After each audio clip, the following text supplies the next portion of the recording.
Hi, I'm Jack Reed, and I am from Suffolk, which is the east of England, miles away from Aberystwyth, and I'm a member of Tarannau Cheerleaders.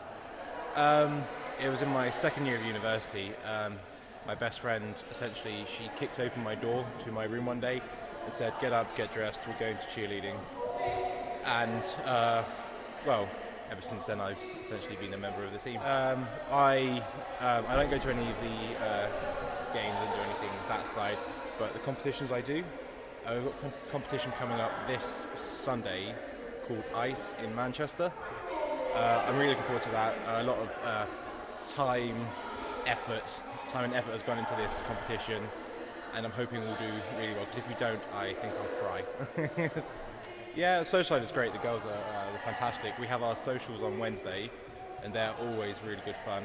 But outside of socials, we also often just meet up and hang out. So we have, I guess you could say, non-sober socials, where we just rent one of the rooms in Gleis and just sit there and watch films. Or we just go out and sit on the beach, which is especially nice now. So I would recommend guys come join it, because it's a really good workout. It's really good for your overall fitness, and the team's fantastic. Everyone's really nice, and everyone's always there to give you a hand if you ever need it.